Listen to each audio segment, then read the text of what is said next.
Hello and welcome to this dot connecting videocast for subscribers to davidicke.com. Well, the dots I'm connecting today take us from President Bush through President Obama to President Trump and his current obsession, along with his administration in general, and Israel and Saudi Arabia and all the usual suspects, his obsession with Iran. More and more people, even in the short time he's been president, who were either sitting on the fence before or supported him, are beginning to see what this Trump phenomena is really all about and where it can potentially lead. And this is not least because as the days pass, what is happening is increasingly in letters 10 foot high. Of course, it will take neon lights flashing before many Trump supporters see through the facade and realize they've been had. And I do completely understand that, because there are few more powerful ways to get people to believe something than tell them what they want to hear. You tell them what they don't want to hear, of course, there's a resistance. They don't want that to be true. So they find reasons to reject it. But you tell them what they want to hear, and they're obviously vastly more likely to accept it, absorb it, and see it as real. The progressives and that wing of American politics had this foisted upon them when the system did a job on them with Barack Obama. Of course, what did he do? He told them what they wanted to hear. And then when he got into office, he spent 8 years doing nothing like what he said he would do. In fact, continuing, not least in the Middle East, the policies of Bush. And now with Trump, they've done a similar job on the other wing of American politics by telling them what they want to hear. And Trump has said he will do this, he will do that. He's thrown in a few areas of conspiracy research. He said that, oh no, the whole global warming thing is a hoax. He says it's by China. Nonsense. It is a hoax, but not by China. And he's thrown in a few questions about 9/11 here and there. And he has therefore not only pulled in the if you like, the right in American politics, he's also pulled in much of the alternative media in America into this facade, into this vaudeville that is the Trump phenomena. Because it has to be psychological in the way people are pulled in, because this whole global conspiracy manipulation is a perception deception. You can't control people en masse, billions of people, physically, although this surveillance state is going closer and closer to it. You have to persuade them to believe what you want them to believe, to see the world and themselves as you want that to be seen. So that if you've got their perception, you'll get their actions. You'll get what they'll support, what they won't support. And politics is just an enormous perception deception. This is how it works. If you look into most countries, you have two parties, sometimes three, mostly two, America's a classic, that have any chance of forming a government. So people vote for Party A, and they get into government and they don't do what the people want who voted for them. And so to get Party A out, people are left with one choice. They have to vote for Party B. So they get into power and nothing changes. The same thing goes on, like Obama following Bush, basically. And so now you don't like Party B and what they've done, because they've pretty much done the same as Party A. So how do you get Party B out? you've only got one choice at the ballot box, and that's to vote for Party A again. And so you go A, B, A, B. It's choice. It's democracy. No, it's a farce. It's a rigged system. Now, the next question in this political illusion is, why do the parties do basically the same thing when they get into office? Well, it works like this. If you look at the Bush administration, that was controlled, I mean, even acknowledged in some parts of the mainstream media, by a group of people who were known as neocons or neoconservatives. And then if you look at the Democratic Party, they are controlled by a similar group of people, not least people including George Soros, Zbigniew Brzezinski, these sort of people, by a group that I call the Democons. And then, this is the key point, if you go back one step more into the shadows, outside of the public gaze, the neocons and the democons answer to the same force, the same masters. And thus, whoever's in power, be it Republican or Democrat, that force is always in power. And the idea, therefore, is to use this perception deception to kid people that they actually have choice when the same force is always in power. And not least thanks to the alternative media over the last few decades, particularly more recently, people have started to see that actually, as some people say in America, it doesn't matter who you vote for because the government still gets in. Yes, the secret government, that force in the background. And so people have got more and more cynical and disinterested in politics, but you've got to keep them interested to give the political system any kind of credibility. So you sell them the first black president. Well, that worked out well for black people, didn't it? That brought people together. And you sell them a man who is about change and he's going to be different. Oh, yeah, vote for him. Well, that, after 8 years, went nowhere, which made many people even more cynical, not least because the person who was from the Democratic side, supposed to replace Obama, is one of the most corrupt politicians, with her husband, in American political history, Hillary Clinton. But then along comes Trump. And what does he do? He grabs the interest of people.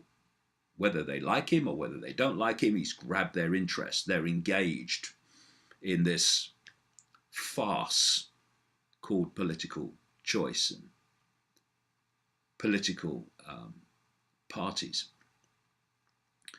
And so now we have Trump replacing Obama, but as I'll come to, what it looks like very clearly is it's just going to continue for reasons I'll explain.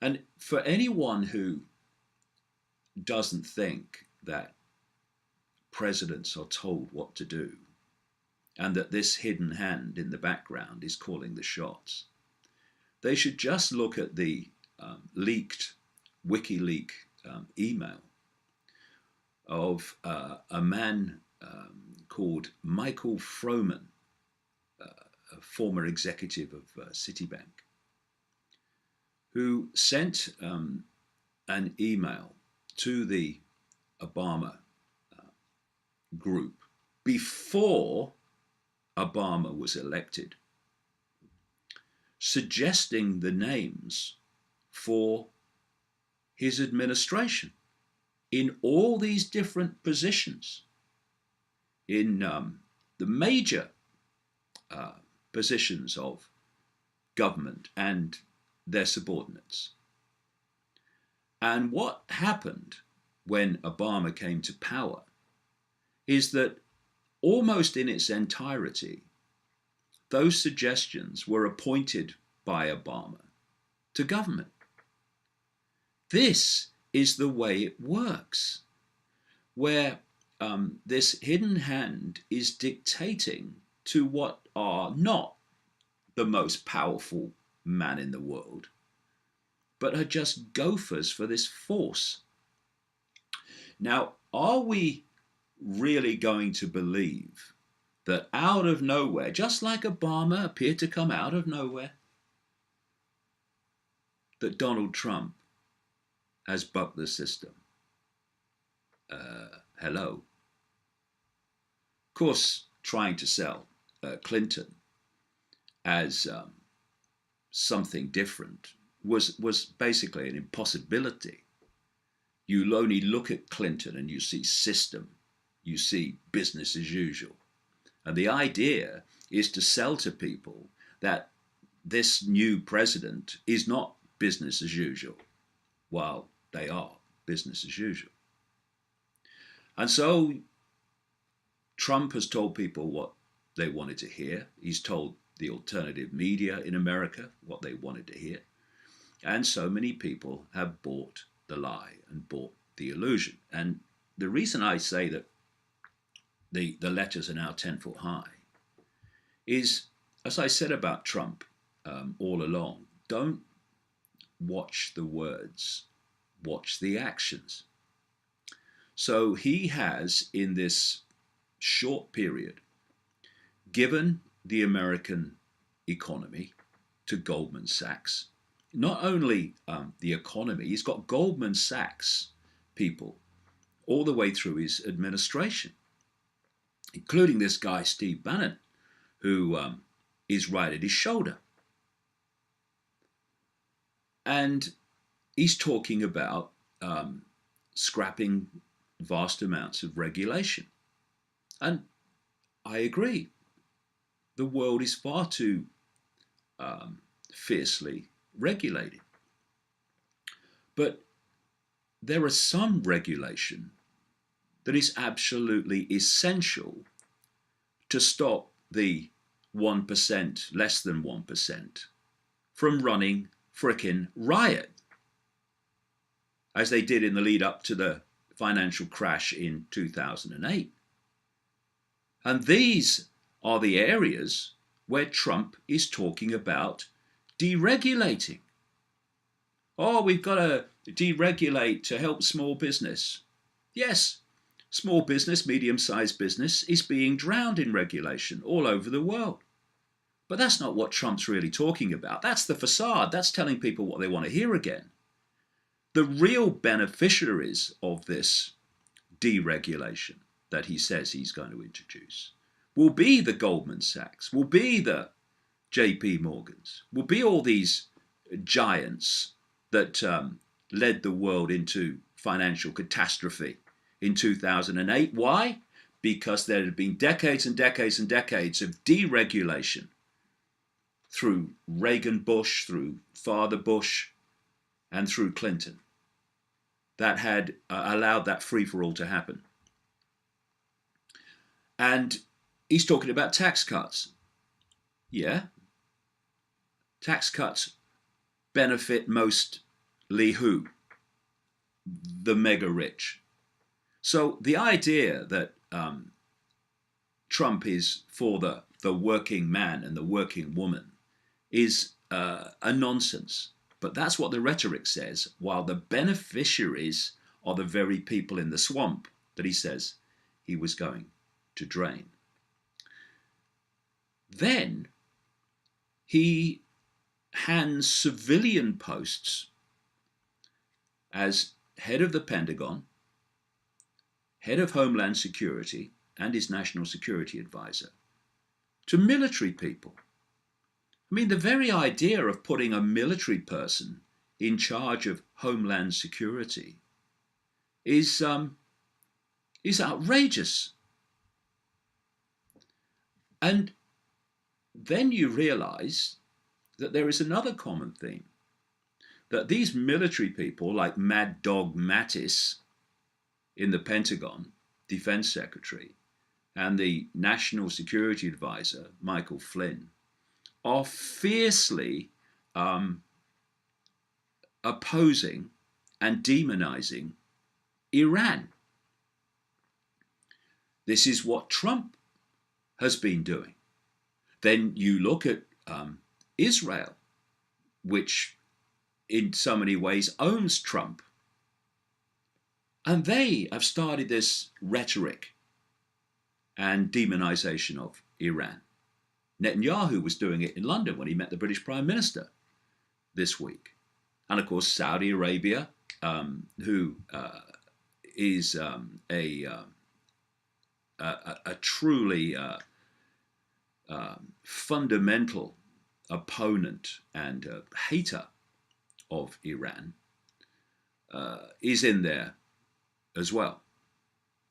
And I posted this picture on the website and social media on December the 15th last year, because it was already obvious to me where this whole thing was going. When you put the dots, you put the pieces together.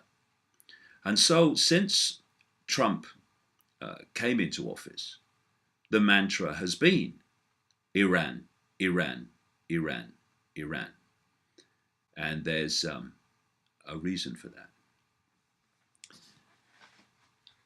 Let's go back to the time just before Boy George Bush came to power.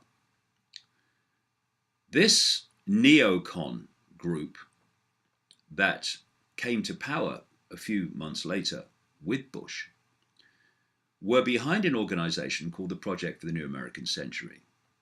And they produced a document in September 2000 listing a series of countries that they wanted the United States to regime change in what they called multiple theater wars.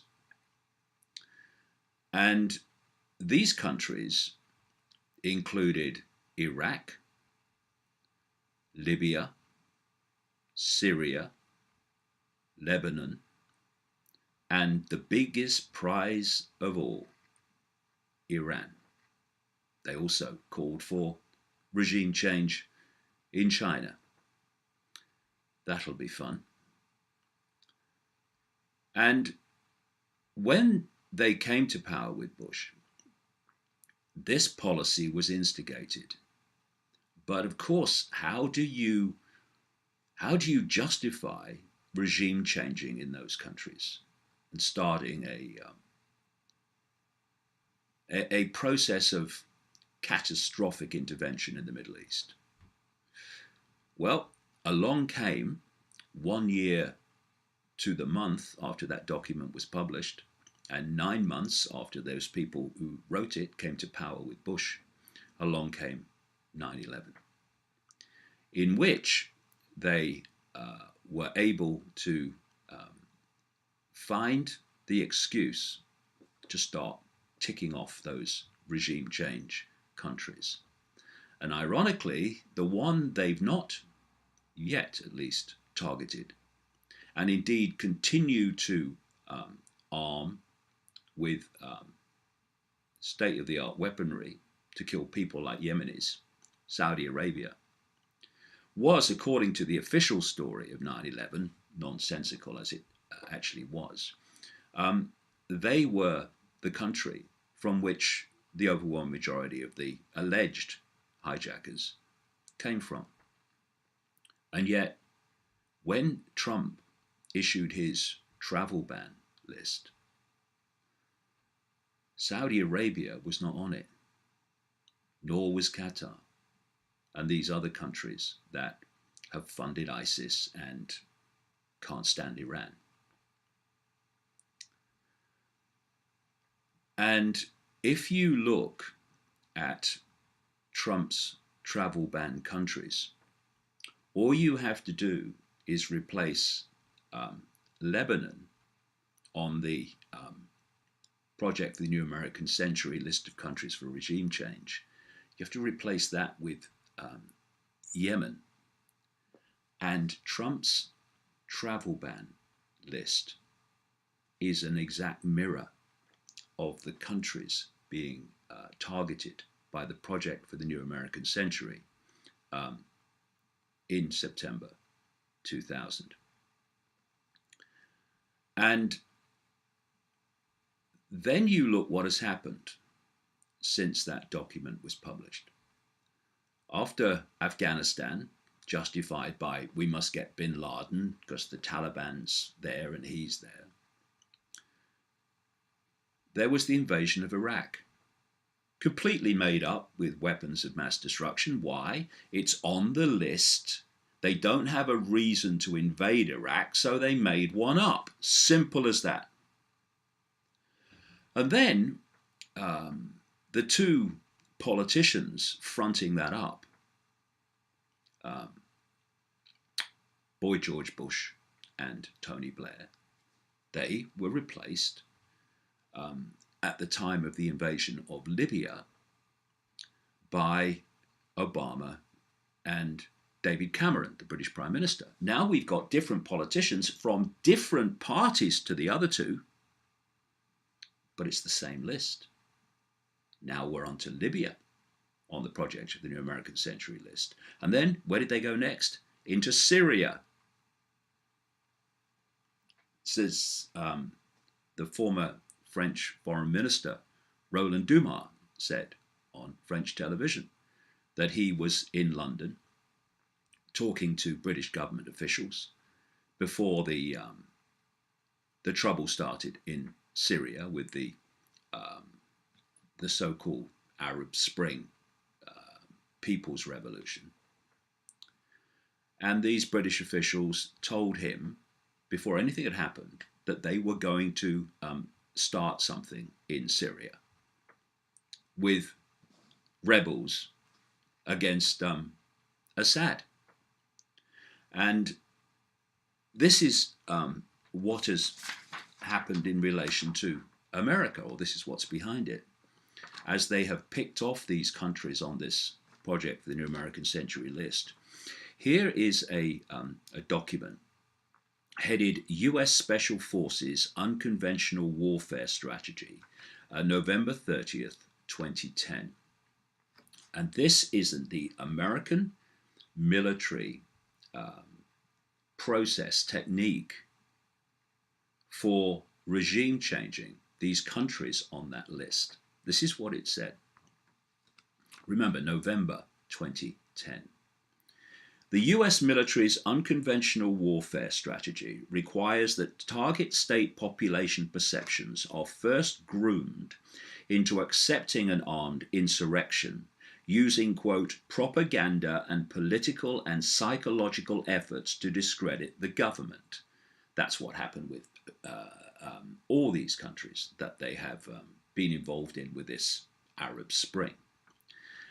This, they say, will create local and national agitation, helping organize, quote, boycott strikes and other efforts to suggest public discontent before beginning the infiltration of foreign organizers and advisors and foreign propaganda, material, money, weapons, and equipment.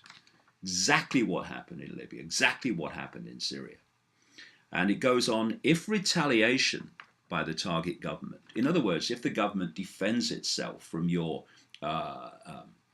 so-called freedom fighter people's revolution, which you've orchestrated and funded and armed, if there's retaliation from the government to that, the resistance can exploit the negative consequences to garner more sympathy and support from the population by emphasizing the sacrifices and hardship the resistance is enduring on behalf of, quote, the people.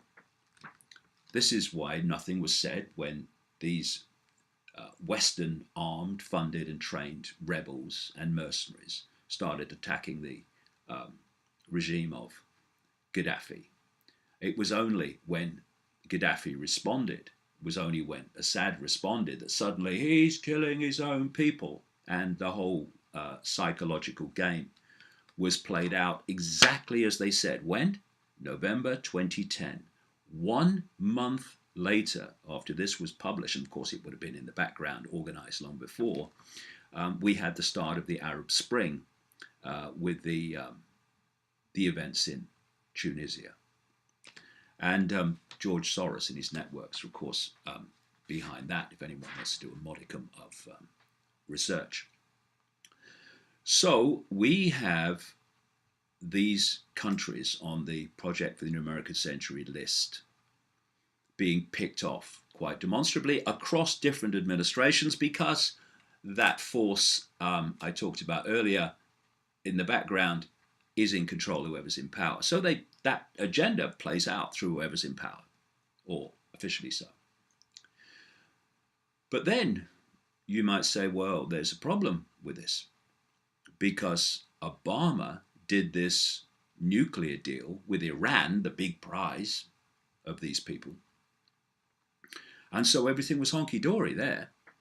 And people said to me at the time, well, where's this Iran thing you were talking about? Because, Obama's done this deal and everything seems fine with Iran.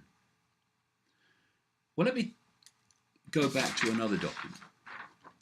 It's from 2009, and it was published by a think tank connected to all these networks I'm talking about, and funded by their sources, called the Brookings Institution. And this was a document published in like I say, 2009, and it was called "Which Path to Persia? Options for a New American Strategy Towards Iran." And it said that Iran should be given a, quote, superb offer, only to be intentionally revoked in a manner that portrayed Iran as ungrateful.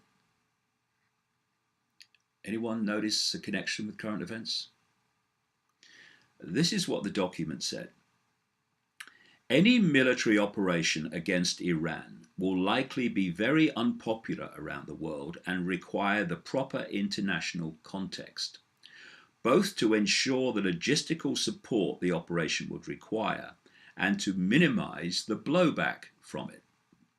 The best way to minimize international opprobrium, criticism, censure, and maximize support, however grudging or covert, is to strike only when there is a widespread conviction that the Iranians were given, but then rejected, a superb offer, one so good that only a regime determined to acquire nuclear weapons and acquire them for the wrong reasons would turn it down. Under those circumstances, the United States or Israel, it says, could portray its operations as taken in sorrow, not anger, and at least some in the international community would conclude that the Iranians brought it on themselves by refusing a very good deal. Did I mention it was a perception, deception, the whole thing? Exactly what it is, exactly what this is. So, this superb offer then was produced and negotiated by Obama and other countries, including the European Union, with Iran. And everything seemed fine. But when Trump came to power, it was all very different. He said the deal was basically a disaster and bad for America. And when there was a testing by Iran of a ballistic missile recently, which was not in contravention of the deal, they had their excuse. And what did Trump say? Trump said, and so did this Michael Flynn, national security advisor and Iran hater extraordinaire, along with his mate, Mad Dog. They said that Iran had been put on notice, and that Trump said that Iran should have been thankful, here's the wording again, should have been thankful for the nuclear deal. And this is one of his tweets. Yes, the American president, communicates with the world on Twitter. This is what Trump said. Iran is playing with fire. They don't appreciate how kind President Obama was to them, not me. Which kind of fits this whole Brookings Institution scenario to put the blame for any conflict upon Iran. And this is how it works in the background, manipulating public perception to accept what the agenda wants. This is why all the propaganda against Gaddafi at the time, all the propaganda against Assad, that's what it's all about. All the propaganda against Saddam Hussein about weapons of mass destruction that could strike British targets in 45 minutes to justify an invasion. It's all a perception deception. And so let's come back to Trump. You have a situation where this man is perceived to be different and outside the system. I mean, don't start me laughing, I'll never stop. And yet what we're seeing is a continuation of the same theme and the same countries being targeted that has passed through Boy Bush, Obama, and to Trump. And, you know, the people in the alternative media who have campaigned against certain things and exposed certain things over the years, they really do need to rub their eyes and refocus on what they're now supporting. We have a situation where Goldman Sachs has been given the economic control of the United States. We've had these military people given these what should be civilian posts. We've got Trump talking about torture is justified, demonizing Iran on the way to seeking conflict with them, and you know, causing chaos. And as I said in last week's video cast, chaos is the currency of these people. They want chaos so that they can offer the order out of the chaos, which is to transform society in the way they want it to change. It's what might be called creative destruction. You destroy the status quo through chaos, whatever that status quo is. You then change the status quo. You then creatively destroy that status quo, and so it goes on. And at each new status quo, the world has changed. There's no two greater examples than the world wars in the 20th century. The First World War vastly changed and creatively destroyed the status quo that had been before. And then the Second World War came along and destroyed the status quo that had followed the First World War. And we're just seeing the continuation of this. And you see, this is the danger. I'm not even saying that Trump is fully aware of what's going on. He probably isn't. But the people around him are. The people in the shadows that control the people around him are. And what they have now in the White House is an extreme narcissist with an ego so big and so fragile that he can't let criticism on Twitter go, or criticism by some celebrity go, without having to react to it. This is not what mature, secure people do. And so because of his lack of awareness of the whole political system, he'll have some from his life in business, but I mean really deeply. And because of his narcissistic, egotistical, reactive behavior, the big I am, he is a manipulator's party trick. I mean, if you gave a manipulator a blank sheet of paper and said, describe your ideal person to manipulate, they would draw a picture of Donald Trump. And we need to, those that support Trump need to see this. And those that don't support Trump also need to get informed about how the world really works instead of just reacting to it in this two-party left-right manner. We need to take a step back and see the left-right nonsense as just an irrelevance to anything that's going to change anything. Because that left-right us and them structure mentality is what's holding people in this illusion where nothing changes.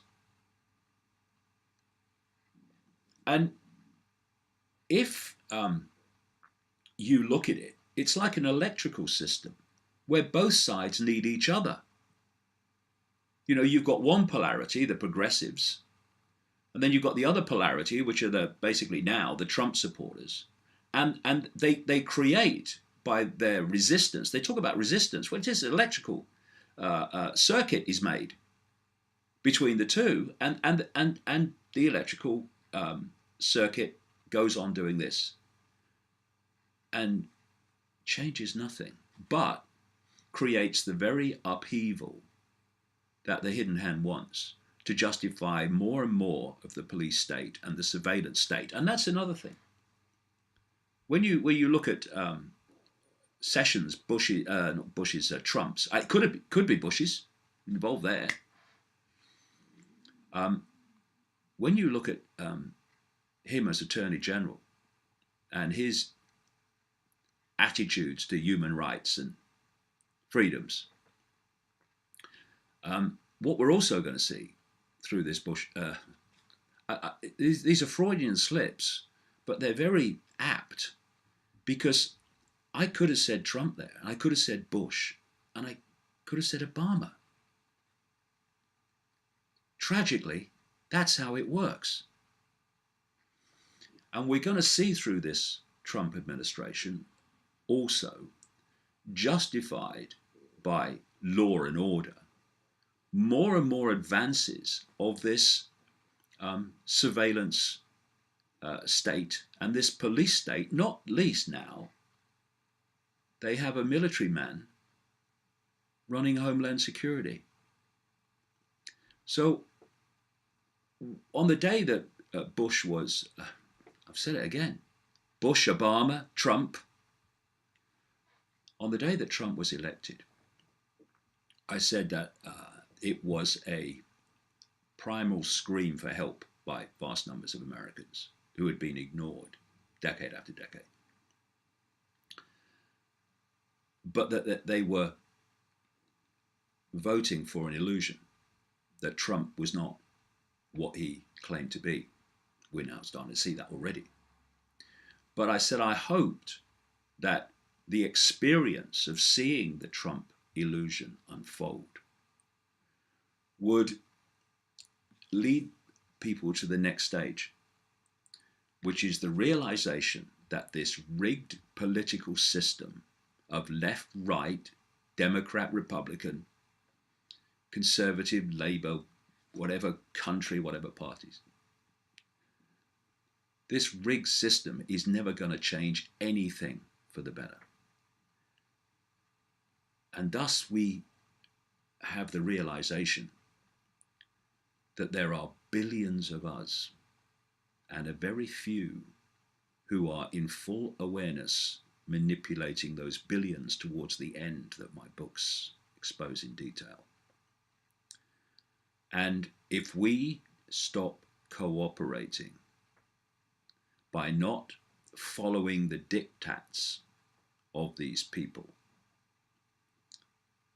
when they impose and impinge upon our freedoms and basic justice and fairness, then we take their power away. We have the power, but we give it away in acquiescence to that which we think has the power. The only power they have is the power that we give them day after day after day. We need to take it back and start saying we're not having it. Not by voting for Trump or voting for Clinton. It's going to change nothing. But by refusing to cooperate with what the system seeks to impose upon us. Do that, and we'll get somewhere.